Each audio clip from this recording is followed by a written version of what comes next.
Life. We can either be bystanders or creators. Now is the time to awaken to your divine identity and the power of the I Am within, to create a joyous and fulfilled life no matter what your circumstances are.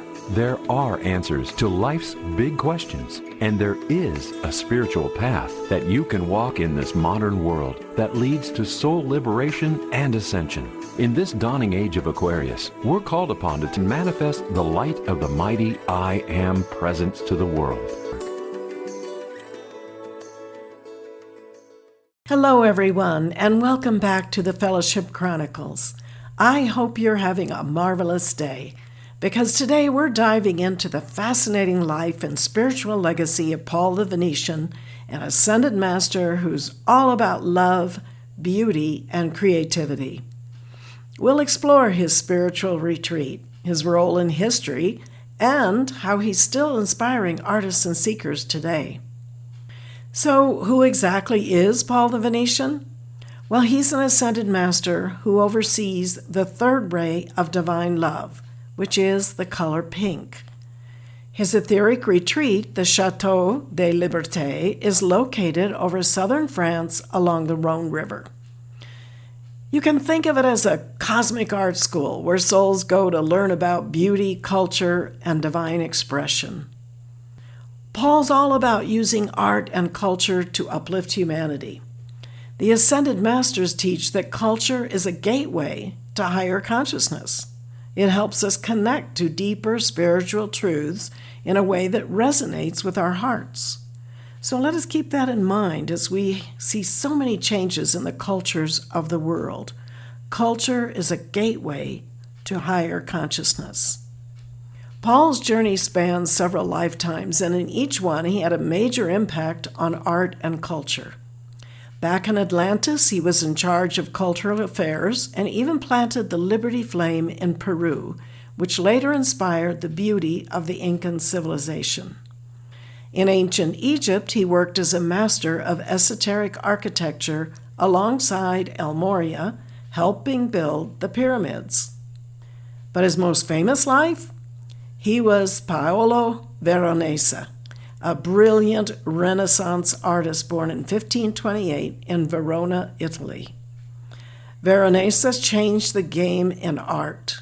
He played with colors in ways no one had before, using bold combinations like ruby and emerald, aquamarine and violet. His paintings, like The Marriage at Cana and The Raising of Lazarus, captured the essence of divine love in a way that felt fresh and relatable to everyday people. Paul's retreat, the Château de Liberté, is like an otherworldly museum and art studio combined. At the etheric level, it's filled with incredible works of art and music and literature from across the ages. Artists, musicians, and writers go there while their bodies sleep at night to receive divine inspiration and training. His teachings remind us that true art is about harmony, balance, and beauty.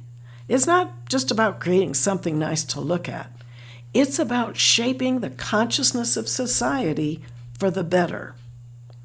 Paul teaches that art can either uplift or degrade human consciousness.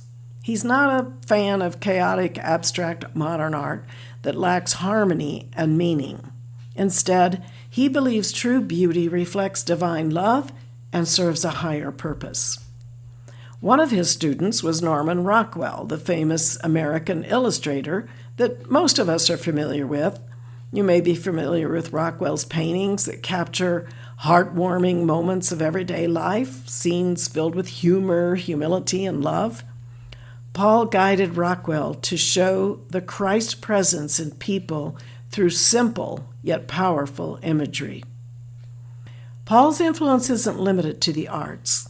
He played a big role in preserving the Liberty Flame, a spiritual fire that represents freedom and enlightenment. Originally enshrined in the Temple of the Sun in Atlantis, the flame was later moved to France and eventually brought to the United States. In 1962, Paul transferred the Liberty Flame to the Washington Monument, where it now radiates divine freedom to all who visit. Paul the Venetian isn't just a figure from history. He's still here, guiding and inspiring us. He invites you to visit his retreat, where you're shown an empty frame symbolizing your divine potential. The goal? To fill that frame with the highest expression of your soul's creativity. If you want to connect with Paul the Venetian, try connecting with him in meditation. Ask for his help in opening your heart chakra, refining your artistic gifts, and infusing your life with divine beauty. You can also request to be taken to his retreat while your body sleeps at night. Just make the call before going to sleep for the angels to escort you there. Paul the Venetian teaches us that beauty is a reflection of divine love, whether through art, music, writing, or simply the way we live our lives. We can bring more light and inspiration into the world. Thanks for tuning in to today's episode. If you enjoyed this deep dive into Paul the Venetian, be sure to subscribe and share. Until next time, keep creating, keep loving, and keep shining your light. Thank you for joining us today. And if you enjoyed this message, please subscribe and share. Until next time, be blessed and keep shining your light.